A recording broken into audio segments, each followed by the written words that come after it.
अस्सलाम वालेकुम नाज़रीन, मैं हूँ रियाज अजीज और प्रोग्राम है एक्सक्लूसिव विद रियाज अजीज। मेरे साथ इस वक्त टेलीफोन लाइन पर मौजूद हैं यासीन आजाद साहब, साबिक सदर हैं सुप्रीम कोर्ट बार एसोसिएशन के। इनसे बात करते हैं आज जो कानून पास हुआ है और उस हवाले से जो सुप्रीम कोर्ट में थोड़ी सी हलचल है, उस ताल्लुक से क्या इनके ख्यालात हैं, क्या इनका इस हवाले से नजरिया है, हम जानने की कोशिश करते हैं। अस्सलाम वालेकुम जनाब यासीन आजाद साहब। वालेकुम सलाम सर। यासीन आजाद साहब, आज जो कानून साजी हुई है और सुप्रीम कोर्ट में अचानक बताया गया कि जुम्मे को एक कानून पास किया गया है नजर सानी का और अपील के हवाले से, तो इस पे क्या आपका रद्द-ए-अमल है सर? देखिए सर, जहाँ तक कानून साजी का ताल्लुक है, ये सिर्फ पार्लियामेंट का काम है, किसी और का नहीं है।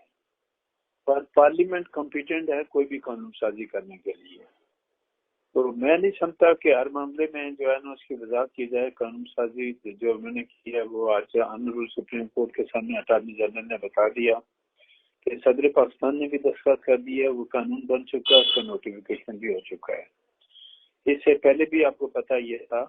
तो मेरे नज़दीक ये कानून इसलिए बहुत अच्छा है कि आपने माजी में हमारे ऑनरेबल सुप्रीम कोर्ट ने बाज़ लोगों को लाइफ के लिए डिस्क्वालीफाई किया, जबकि आइन का आर्टिकल 63A जो है किसी भी सूरत में लाइफ डिस्क्वालिफिकेशन का कोई प्रोवाइड नहीं करता। तो मैं ये समझता हूँ कि जब ऑनरेबल सुप्रीम कोर्ट 184 की कार्रवाई 3 के तहत कार्रवाई करते हुए जब किसी को लाइफ के लिए डिस्क्वालीफाई कर दे, तो इंसाफ के असूल के लिए वो कहीं नहीं जा सकता था। और जाहिर है कि वो फाइनल कोर्ट था, वो जजमेंट फाइनल हो गया। तो अब इसका मतलब है कि नवाज शरीफ साहब के लिए रास्ता खुल गया और जहांगीर तरीन साहब के लिए रास्ता खुल गया, उनकी अपील अब सुनी जा सकेगी और मुमकिन है कि वो जो लाइफ टाइम उनकी जो पाबंदी है उनके ऊपर वो खत्म हो जाए। देखें, अभी थोड़ी देर पहले आपने वजीर कानून का अगर इंटरव्यू सुना तो वजीर कानून ने कहा कि इसका फायदा नवाज शरीफ साहब और जहांगीर तरीन साहब को इसलिए नहीं मिलेगा, वो पिटीशन फाइल की थी और वो रिव्यू पिटीशन डिसमिस हो चुकी है। तो वजीर कानून का यह वजाहत कर दिया कि इसका बेनिफिट जो है ना मियां साहब को और उनके जहांगीर तरीन को नहीं मिलेगा। क्योंकि ये कानून की अचानक सामने आया, मैंने इसको पूरी तरह पढ़ा नहीं, लेकिन मैंने वजीर कानून के स्टेटमेंट को देखा जो अभी इलेक्ट्रॉनिक मीडिया पे आया। तो उन्होंने वाज़ेह तौर पे कह दिया कि इसका बेनिफिट जहांगीर तरीन को मिल रहा है, ना नवाज शरीफ साहब को मिल रहा है। हाँ, एक बात ये थी कि आपने उनको पार्टी की अदालत से भी हटा दिया था। और आपको याद होगा कि ज़माने में जब सेनेट के टिकट मियां नवाज शरीफ ने, आपकी आवाज धीमी हो रही है यासीन साहब, आपकी आवाज धीमी हो रही है, जरा अगर लाउड बोलिए सर। हाँ, तो याद होगा जी।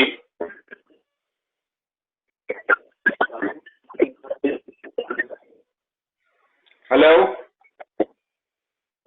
क्या?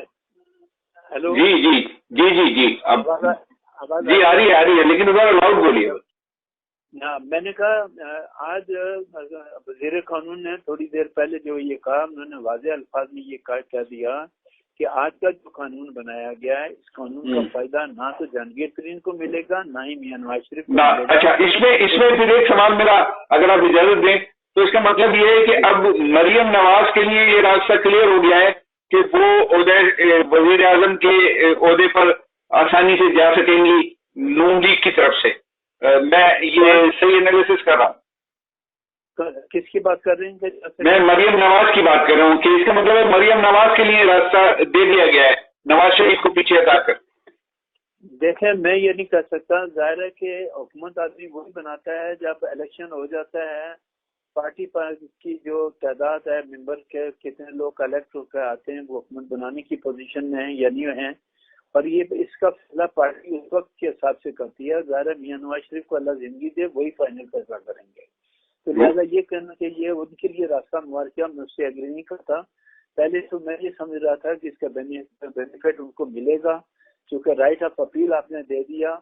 तो लेकिन वजीर कानून की वजाहत के बाद जो बात सामने आई है वो ये कहता है कि इसका बेनिफिट दो आदमियों को। तो इसका मतलब है कि क्या मैं अगर सवाल कर सकूं सर, अगर आपकी इजाजत हो, तो इसका मतलब है नवाज शरीफ को अगर दोबारा लाना है मेन गेम में, تو کیا کوئی نئی قانون سازی کرنی پڑے گی؟ لیکن قانون سازی کے علاوہ کیونکہ آپ نے ان کو لائف کے لیے ڈسکوالیفائی کیا، اب جو رائٹ آف اپیل آپ نے 184 میں جو پہلے پروسیجر آیا، پہلے آپ نے 184(3) میں رائٹ آف اپیل دی ہے، اب یہ کہنا پڑے گا کہ رائٹ آف اپیل جو دیا وہ اس کا بینیفٹ لینے کی پوزیشن میں ہے یا نہیں ہے، چونکہ آج ہی یہ قانون جو ہے نا سپریم کورٹ کے سامنے ڈسکلوز کیا گیا کہ یہ قانون بن گیا اور صدر پاکستان نے بھی سائن کر دیا، نہیں کرتا لیکن اضافہ الگ کے مطابق سائن کرتے ہیں، تو اس کا بینیفٹ کس کو ملے گا کس کو نہیں ہے۔ یہ جو آئین امینڈمنٹ آئی ہے اس کو میں پوری طرح پڑھوں، پڑھنے کے بعد میں اپنی رائے کا اظہار کر سکتا ہوں۔ میں وہ بات کر رہا ہوں جو دن سے میڈیا یا الیکٹرانک میڈیا میں آ رہی ہے، وہ بات میں اس کی وضاحت کر رہا ہوں۔ اچھا، اس میں یہ خفیہ رکھا گیا ہے اتنا، اور اس خفیہ رکھنے میں صدر مملکت نے بھی حکومت کا ساتھ دیا ہے، اس کے پیچھے کیا لاجک آپ کو نظر آ رہی ہے یا کیا سیاست نظر آ رہی ہے؟ دیکھیں، صدر پاکستان نے ماضی میں جتنے بھی قانون سازی ہوئی ہے انہوں نے دستخط نہیں کیے، انہوں نے ہمیشہ اس بل کو واپس کیا اور دوبارہ پارلیمنٹ کے دونوں حصص کا اجلاس ہوا، پھر وہ 10 دن کے بعد جا کے قانون بن گیا۔ اب اس دفعہ جو صدر پاکستان نے دستخط کیے ہیں، پہلے کی طرح انہوں نے ری ایکٹ نہیں کیا اور دستخط کر دیے ہیں، اس کی وجہ تو صدر پاکستان ہی کر سکتے ہیں کہ ماضی میں انہوں نے نہیں کیا، جب سے پی ڈی ایم کی حکومت آئی کیوں سائن کیے ہیں۔ لیکن میں ایک بات آپ کے پروگرام کے حوالے سے جو کہنا چاہتا ہوں وہ یہ کہنا چاہتا ہوں کہ نواز شریف کو جہانگیر ترین کو جو لائف کی آپ نے ڈسکوالیفائی کیا، اس کا میرا آئین اجازت نہیں دیتا، تو ظاہر ہے کہ ان دونوں آدمیوں کے ساتھ جو زیادتی ہوئی ہے اس زیادتی اس کا تو عدالت کر لیا نا انہوں نے، قانون سازی کر کے، وہ ظاہر ہے کہ آپ کہہ رہے ہیں کہ اگر 60 ڈیز کے اندر اپیل دائر کرنی ہے تو پھر اس سے تو نواز شریف بھی اور جہانگیر ترین بھی آؤٹ ہو گئے۔ لیکن میں نے آپ سے اسی لیے ایک سوال کیا کہ کیا پھر ان کے لیے کوئی نئی قانون سازی کرنی پڑے گی ان کو مین اسٹریم میں لانے کے لیے؟ تو آپ نے اس کا کوئی واضح جواب نہیں دیا مجھے۔ نہیں، اس کا جواب میں اس لیے دینے کی پوزیشن میں نہیں کہ پارلیمنٹ وقتاً فوقتاً جو قانون سازی کر رہی ہے آپ کے سامنے۔ اس سے پہلے جو پروسیجر بل ایکٹ آیا وہ سپریم کورٹ نے اسٹے دیا ہوا ہے، اب آج کا جو قانون آیا یہ بھی ایک قسم کا ٹیک اپ کر لیا، چونکہ بنچ بن گئی ہے، وہ بھی معاملہ ٹیک اپ کر رہے ہیں۔ تو اب یہ دیکھنا پڑے گا کہ آنریبل سپریم کورٹ ان معاملات کو کس سائڈ پہ لے کے جا رہا ہے۔ اچھا، آپ یہ بڑا امپورٹنٹ آپ جو نقطہ اٹھا رہے ہیں، اب آپ کو کیا پھر بھی ڈاؤٹ ہے کہ سپریم کورٹ اس میں یا چیف جسٹس اس میں کچھ اور کر سکتے ہیں، کچھ اس میں رکھنا ڈال سکتے ہیں اس قانون میں؟ دیکھیں، ماضی میں آپ نے دیکھا ہوگا کہ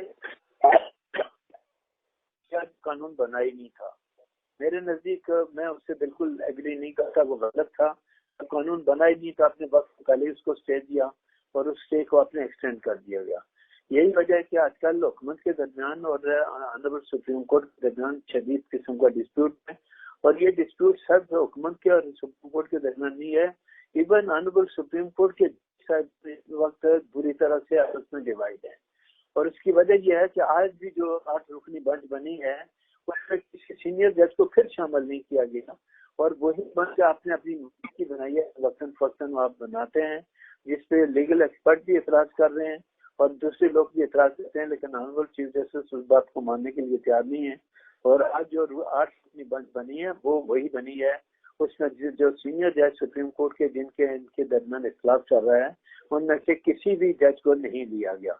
تو یہ جو اس وقت ہمارے اداروں کے درمیان لڑائی ہے، چاہے سپریم کورٹ ہو، پارلیمنٹ ہو، حکومت ہو، یہ یوں لگتا ہے کہ میرے نزدیک ہمارے ادارے اس وقت اپنی انا کی جنگ لڑ رہے ہیں، پاکستان کی بقا کی جنگ نہیں لڑ رہے، قانون کے مطابق نہیں جا رہے۔ یہ لڑائی پاکستان کے 22 کروڑ عوام کے لیے نقصان دہ ہے۔ اسی لیے میں اداروں سے آپ کے پروگرام کے حوالے میں ہاتھ جوڑ کر اپیل کرتا ہوں کہ آپ نے اختلافات کو ختم کریں، انا کا مسئلہ ختم ہے۔ نہیں، اس میں میرا سوال اپنی جگہ کھڑا ہوا ہے ابھی تک سر، اس کا جواب نہیں آیا کہ کیا اب بھی سپریم کورٹ یا چیف جسٹس آف پاکستان اس قانون کو جو بن گیا نظر ثانی کے حوالے سے اس کو اسٹرائک ڈاؤن کر سکتے ہیں یا اس میں کوئی رکھنا ڈال سکتے ہیں؟ اتنی پاور ہے ان کے پاس کوئی؟ دیکھیں، اسٹرائک ڈاؤن کرنا پورے کے پورے قانون کو مشکل ہوتا ہے۔ آپ نے دیکھنا ہے کوئی ایسی سیکشن جو بنیادی حقوق سے متصادم ہو، اس آرٹیکل کی حد تک آپ اس کو कलअदम कर सकते हैं कि पूरे के पूरे कानून का आप कुछ नहीं कर सकते। लेकिन जिस तरह माजी में एक चीज कानून बना ही नहीं और आपने स्टे दिए, उस पर हमारा ये एतराज था कि नहीं होना चाहिए था वो।